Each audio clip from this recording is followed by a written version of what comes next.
오늘도 아름다운 생일입니다. 여러분들 마음속에, 여러분들 가정에, 여러분들 일터위에 하나님의 축복이 충만하시기를 축원합니다. 아멘.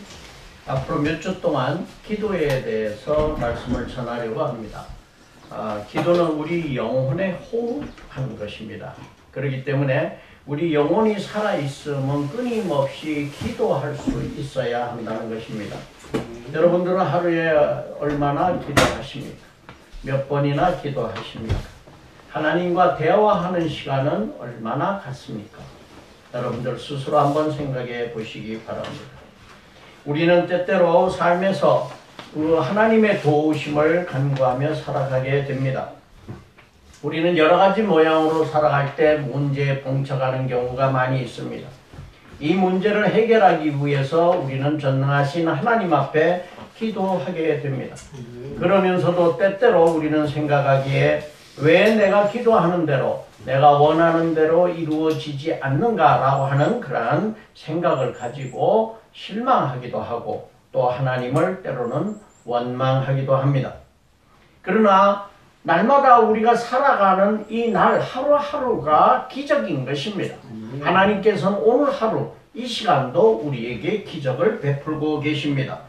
주님의 섭리와 도우심이 함께 하심을 우리는 알아야 할 것입니다. 하나님은 날마다 우리에게 기적을 베풀고 계시면서 그것은 우리가 원하는 방향이 아니라고 할지라도 하나님을 믿고 하나님을 사랑하고 하나님의 자녀가 된 사람들에게는 하나님이 1분 1초도 주무시지도 아니하시고 졸지도 아니하시면서 우리와 함께 하시는 경우를 우리는 믿어야 할 것입니다. 전 세계 인구 72억 인구 중에서 하나님의 자녀로 선택된 것 그 자체만 하더라도 이미 하나님께서 우리에게 기적을 베푸시고 축복을 주신 것입니다.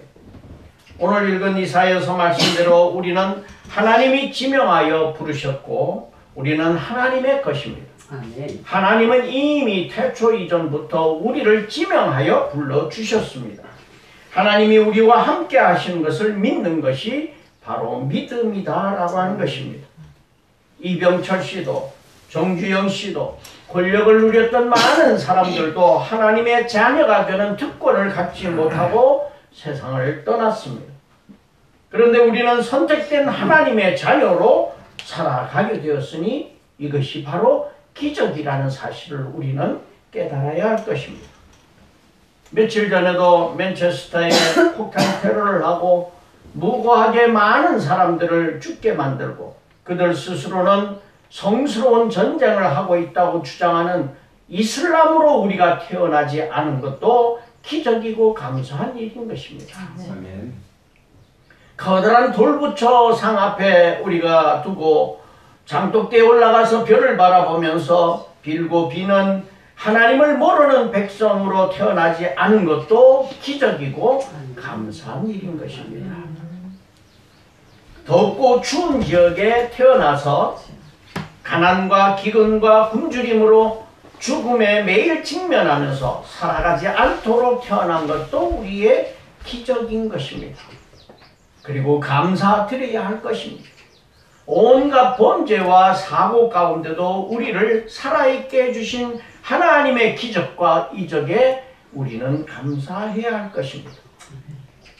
비록 때때로 우리는 질병과 고통과 고난을 겪는 일이 있다고 하더라도 하나님께 간구하고 하나님께 기도할 수 있으니 우리가 문제에 봉착한다고 하더라도 하나님께 간구할 수 있으니 이것이 바로 하나님의 자녀로 태어난 우리의 기적인 것입니다. 우리를 지명하여 불러주시고 우리를 창조하여 주시어서 하나님의 자녀 되게 하여 주신 것이 감사하니 오늘도 하루 눈 뜨고 숨을 쉬고 살아갈 수 있고 이 세상을 바라볼 수 있다는 것이 바로 기적이고 감사한 일인 것입니다. 오늘의 말씀은 요한복음 기자가 기록한 예수님의 7가지 기적, 표적 중에 첫 번째 이적을 기록하고 있습니다. 예수님이 신이신 것과 그리스도이심을 보여주는 표적이다. 이렇게 우리가 봅니다. 혼례의 초대를 받았습니다. 아마도 친척일 가능성이 대단히 높습니다. 제자들도 초청을 받았고 어머니는 이미 가서 일을 하고 계셨습니다. 아마도 어머니는 가까운 친척이라 직접 일을 돕고 계신 걸로 판단이 됩니다. 그렇기 때문에 포도주가 떨어진 것을 미리 알게 되었습니다. 당시 결혼 풍습은 일주일이나 2주일 동안 잔치를 벌립니다. 그래서 결혼을 하는데 사람들이 일주일, 2주일 동안 동네 사람들이 계속 와서 같이 축하하고 잔치하고 먹고 마시고 이렇게 지내게 됩니다. 기쁨의 잔치입니다.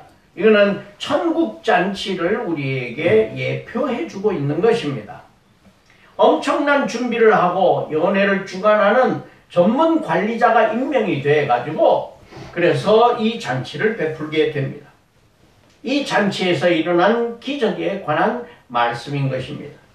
첫 번째는 우리가 아무리 준비한다고 하더라도 불확실한 미래에 대한 대비는 완전할 수가 없고 위기는 언제 어디서나 누구에게나 다가올 수 있다라고 하는 사실입니다. 그렇기 때문에 하나님께서 우리와 함께 하시지 않으면 우리는 실패할 수밖에 없고 좌절될 수밖에 없는 것이 인생이라고 하는 것입니다. 포도주가 떨어졌습니다. 이 당시의 결혼 풍습으로 봤을 때는 충분한 양의 포도주를 준비했을 것입니다. 그러나 아무리 준비를 한다고 하더라도 예상치 못한 일로 인해서 포도주가 떨어지게 되는 것입니다. 인생의 위기가 발생될 수 있다라고 하는 사실입니다.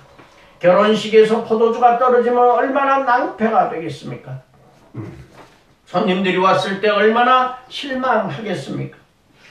우리가 살아가는 인생은 아름다운 인생이지만 그러나 우리에게는 어려움과 실패와 위기가 항상 다가올 수 있다라고 하는 사실을 우리는 기억해야 됩니다. 좌절의 때도 있습니다. 이별의 때도 있습니다. 자녀와의 관계, 이웃과의 관계에서 실패하고 후회하는 경우도 있습니다. 인생을 살아가는 것이 우리 마음대로 되는 것은 아닌 것을 우리는 잘 알고 있습니다. 이러한 실패가 있다고 하더라도 돌아보면 내가 살아온 모든 과정들은 하나님의 은혜요 축복이었던 것을 우리는 고백하지 않을 수 없는 것입니다. 우리 젊은이들도 앞으로 좋은 계획을 많이 한다고 하더라도 앞으로 내가 무엇을 하겠다 어떻게 살아가겠다라고 하는 계획을 한다고 하더라도 그것은 반드시 이루어지는 것이 아니라 실패할 때도 있고 좌절할 때도 있다는 것을 우리는 기억해야 됩니다. 우리 인생이 어려움에 처했을 때 간절한 마음이 생겨나게 되는 것입니다. 하나님께 간절히 기도하고 의뢰하게 되는 것입니다. 우리가 갖는 인생의 어려움이나 고통은 하나님의 기적이 이루어질 기회라고 생각하고 우리는 감사하고 그것을 기도를 통한 축복의 통로로 우리는 삼아야 할 것입니다. 미국 보스턴에 있는 헤럴드 커시노 목사라고 하는 사람이 왜 선한 사람에게도 고통이 있는가라고 하는 책을 썼습니다. 여기서 그가 깨달은 것은 하나님이 사람을 축복하실 때는 100%가 아니라 한두 가지 부족한 점을 남겨두신다라고 하는 것입니다. 사실 그렇습니다. 하나님이 우리를 복 주실 때 10가지면 10가지를 다 채워주시는 것이 아니라 한두 가지는 남겨두신다라고 하는 것입니다. 왜 그렇습니까? 10가지를 모두 다 갖게 되면은 하나님 없이도 살 수 있다라고 하는 교만함에 사로잡히기 때문에 하나님이 우리를 사랑하시기 때문에 부족한 점을 남겨두신다라고 하는 것입니다. 그래서 충족되어서 실족하기보다는 부족한 상태로 하나님을 붙들며 사는 것이 훨씬 더 낫다라고 하는 것입니다. 사도 바울도 그가 가지고 있었던 육체의 가시를 감수하면서 하나님에게 이 가시를 통하여서 자고하지 않게 해주심을 감사드렸던 것입니다. 부자가 천국에 들어가는 것이 낙타가 바늘귀에 들어가는 것보다 힘들다라고 우리 성경은 말씀하고 있습니다. 모든 것이 다 편안하고 다 충족된다라면 여유 있는 삶을 살아간다라고 하면은 많은 사람들은 하나님을 찾지 않을 것입니다. 요즘 젊은이들이 교회를 다 떠납니다. 그래서 우리 교회가 지금 청년부가 굉장히 메말라져 가고 있습니다. 청소년들은 말할 것도 없고 청년부 자체도 이제 청년 젊은이들이 교회를 떠나서 사람들이 없습니다. 왜 그런가? 즐길 것이 너무 많아서이기 때문입니다. 너무나 부족한 것이 없기 때문인 것입니다. 어디를 가더라도 부족한 것이 없고 즐길 것이 너무나 많아서 그들은 교회를 떠나서 하나님 찾지 않는 곳으로 가게 된다라고 하는 것입니다. 전문가인 연회장이 일주일, 2주일 축제를 준비한다고 하더라도 예상 밖의 일이 벌어집니다. 우리의 미래는 항상 불안전합니다.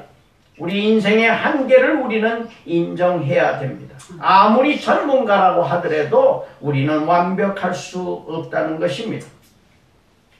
누가복음 12장 20절에서 21절 말씀에 하나님은 이르시되 어리석은 자여 오늘 밤에 내 영혼을 도로 찾으리니 그러면 내 준비한 것이 누구 것이 되겠느냐 하셨으니 자기를 위하여 재물을 쌓아두고 하나님께 대하여 부요하지 못한 자가 이와 같으니라.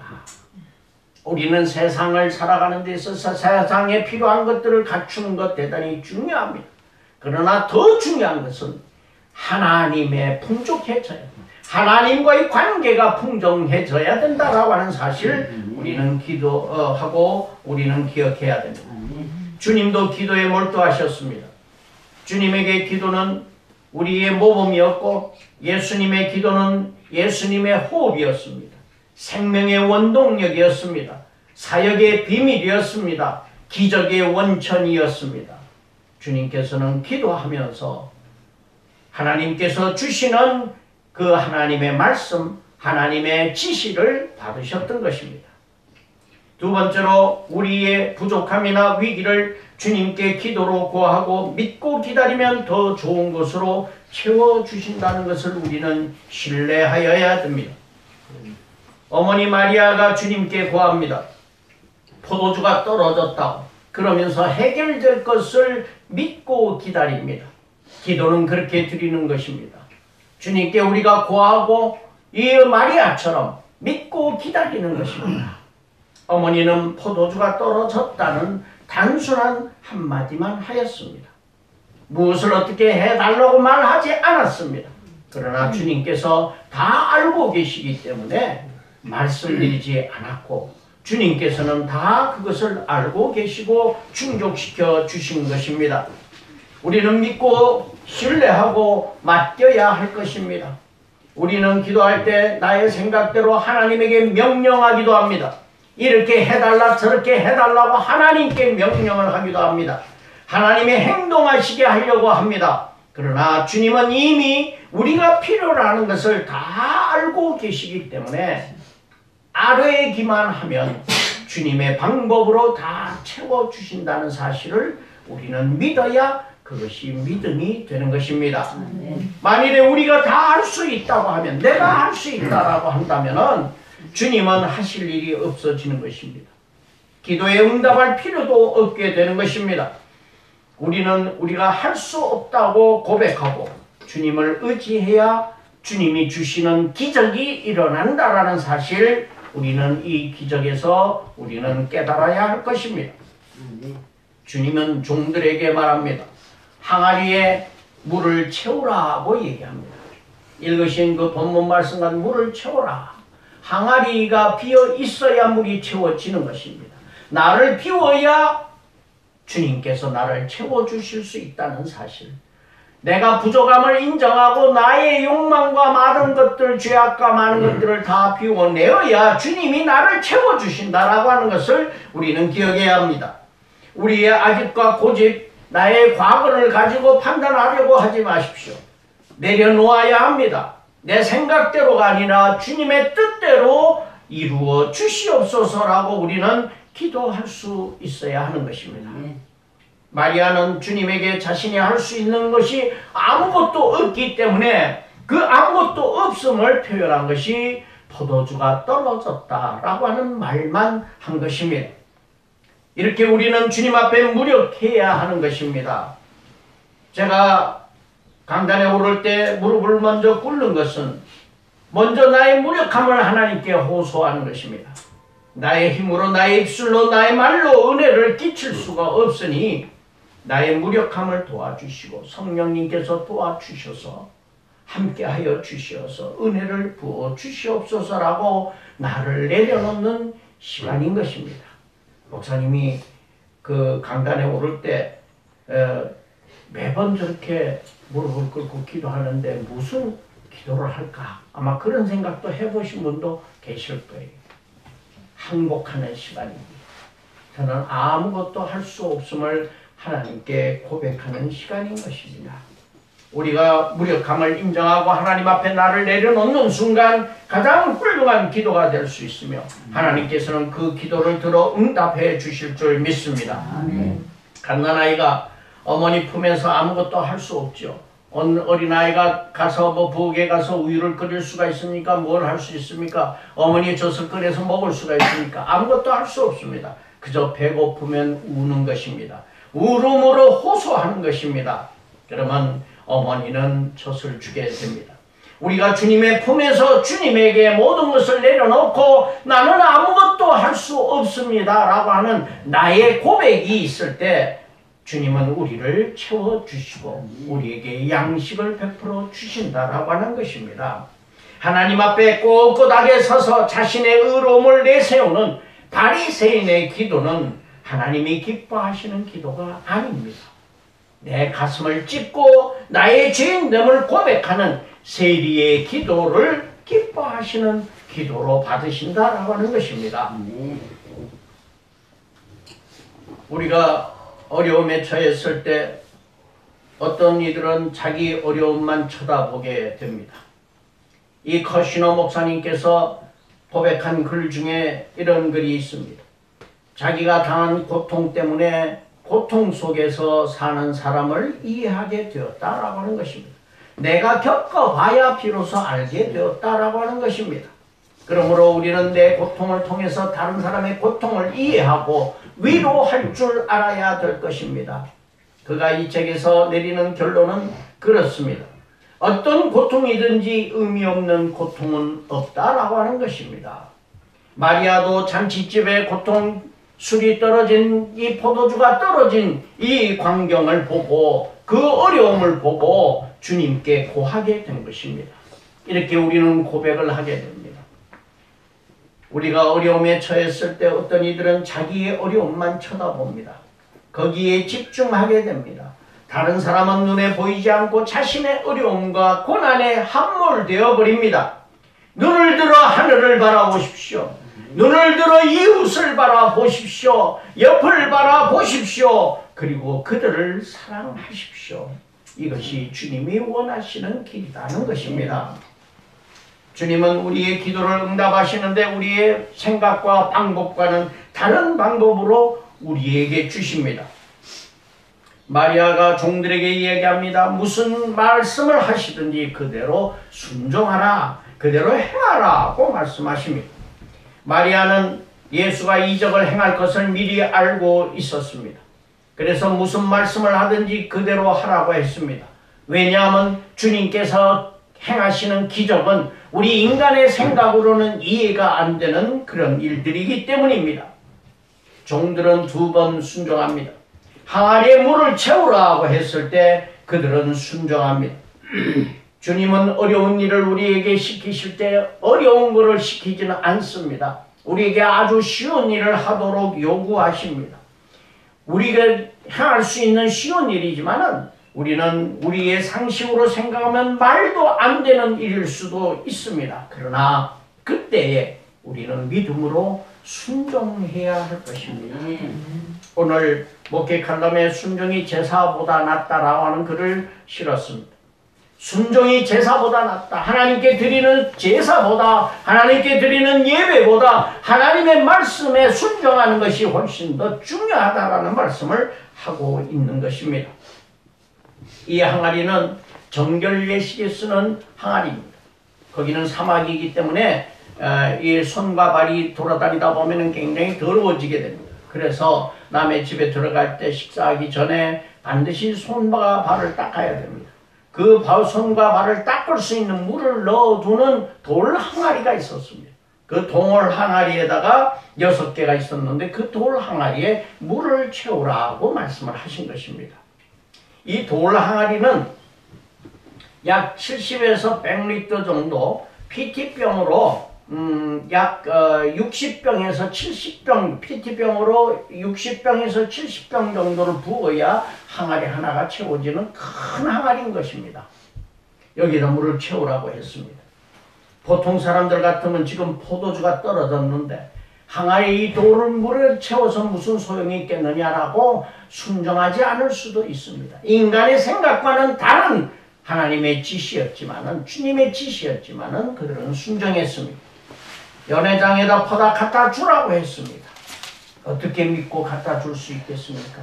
아니 금방 물을 부었는데 그 물을 떠다가 포도주라고 갖다 주라고 얘기합니다. 여러분들 같으면 그것을 떠다가 갖다 줄 수 있겠습니까? 물인데, 이게 물인데 누구 봉변을 당하게 하려고 이 물을 떠다 주라고 하느냐고 우리는 반문할 것입니다. 그러나 믿음은 물로도 포도주를 만드시는 주님의 능력을 신뢰하는 것입니다. 우리의 삶 가운데 불가능하다고 생각하는 것들 이루어 주시는 분, 그렇게 기도로 응답하는 분이심을 우리는 믿어야 할 것입니다. 여러분들이 붙드시기 바랍니다. 자기 생각과 판단을 부인하십시오. 자기 생각으로 하나님을 저지하지 마십시오. 하나님을 판단하지 마십시오. 일반 상식으로 주님을 이해하려고 하면 되지 않는다라고 하는 것입니다. 성경을 통해서 보면 아브라함에게 하늘의 별처럼 많은 자손을 주신다는 것도 이해가 안 되는 방법이었고, 모세를 통해서 이스라엘 백성을 구출하신 것도 말도 안 되는 방법이었으며, 40년간을 광야를 돌아다니게 하신 것도 그 하나님의 방법도 우리는 이해가 안 되는 방법입니다. 모세와 그 세대가 모든 사람들이 가나안 땅에 들어가지 못하고 다 가나안을 바라보면서 죽게 하신 것도 우리는 이해 안 되는 방법인 것입니다. 여리고 성을 무너뜨린 기드온에게 행하신 것도 말도 안 되는 전투 방법이었던 것입니다. 모든 제자들과 사도들이 다 순교하게 한 것도 우리가 생각할 때는 인간적 생각으로는 도저히 이해가 안 되는 방법이었습니다.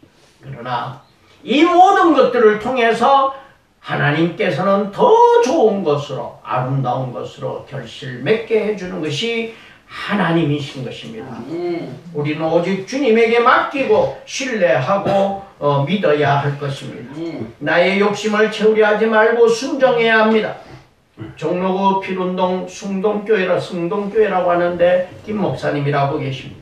그분이 처음으로 부임할 때 젊은 시절에 150명이 출석을 했다고 그래요. 굉장히 큰 교회죠, 지금으로 말하면. 그래서 이분은 150명 출석한다는 소리를 듣고 우리가 300명 출석하는 교회를 만듭시다. 처음에 이제 선포를 했습니다. 300명 출석하는 교회를 만듭시다. 그래서 사람들이 그 사람 참 비전이 있다. 그리고 이제 같이들 합심해서 기도를 하기 시작을 했습니다. 그런데 어느 날 이 목사님이 기도하고 있는데 도대체 누구를 위해서 300명을 모으고 있는가? 라고 하는 마음이 들었습니다. 누구를 위해서인가? 라고 하는 소리가 자꾸 들려왔습니다. 너는 누구를 위해서 300명을 모으고 있느냐라고 그 소리가 들려왔습니다. 이 목사님은 생각했습니다. 내 명예를 위해서 이랬구나. 젊은 목사가 와서 열심히 해가지고 300명 100으로 증가시켰다라고 하는 자기 명예가 높아지려고 하는 욕심 때문에 내가 그 기도를 시작했구나라고 하는 그러한 반성을 하게 되었고, 하나님 앞에 사죄하기 시작을 하였습니다. 포기하였습니다. 교인들 앞에 300명 기도를 멈추어 달라고 얘기했습니다. 이것은 나의 욕심 때문이었습니다. 그렇기 때문에 우리는 이 기도를 포기합시다. 오로지 하나님 뜻에 맡깁시다 라고 했을 때 하나님이 훨씬 더 많은 축복을 주셨다라고 하는 글을 읽어보게 됩니다. 세 번째는 내 때가 이르지 아니하였다라고 하는 것입니다. 이 마리아가 예수님께 이야기합니다. 포도주가 떨어졌다라고 하니까 예수님이 뭐라고 답변하시냐는, 여자여 이게 좀 번역이 조금 너무 이렇게 매끄럽지 못하게 됐어요. 귀나이라고 하는 표현인데 귀나이는 이 아주 그 귀부인을 부르는 표현입니다. 그러니까 어머니라고는 하진 않았지만은 막 영어로 다른 말로 표현하는 마담이라고 하는 정도로 표현을 한 겁니다. 나와 무슨 상관이 있습니까?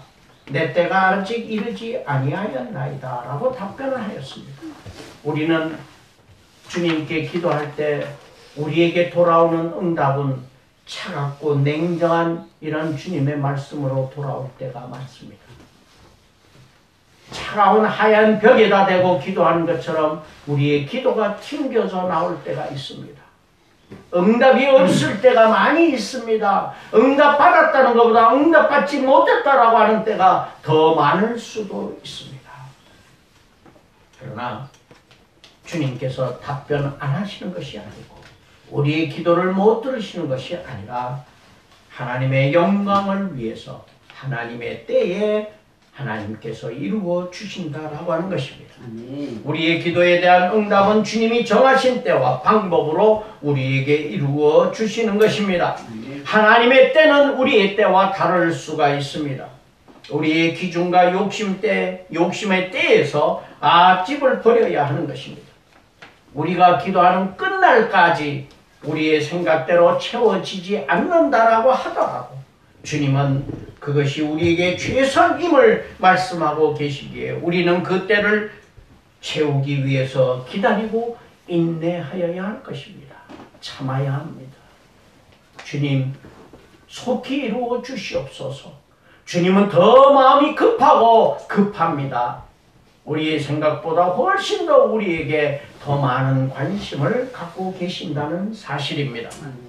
기적적인 응답은 하나님의 존재를 보여주기 위한 것일 뿐 우리의 날마다의 삶 현장에서 우리가 알든 모르든 하나님이 섭리하고 계시고 우리에게 정녕 필요한 것은 내 이웃을 내 몸과 같이 사랑하라는 주님의 계명을 지킬 수 있는 사람이 되는 것이 진정으로 가장 큰 기적을 이루어가는 것입니다. 야고보서 1장 6절에서 8절 말씀에 오직 믿음으로 구하고 조금도 의심하지 말라. 의심하는 자는 마치 바람에 밀려 요동하는 바다 물결 같으니 이런 사람은 무엇이든지 주께 얻기를 생각하지 말라. 두 마음을 품어 모든 일에 정함이 없는 자로라 말씀하고 계십니다. 우리는 날마다 믿음으로 구하고 받은 줄로 믿고 하나님을 향해 감사하는 마음을 가지시기를 축원합니다. 우리 옆에 분들과 함께 인사 나누시겠습니다. 오늘도 기적입니다. 주님에게 맡겨버립시다. 우리 나눠드린 당신이 지쳐서 기도할 수 없고 가장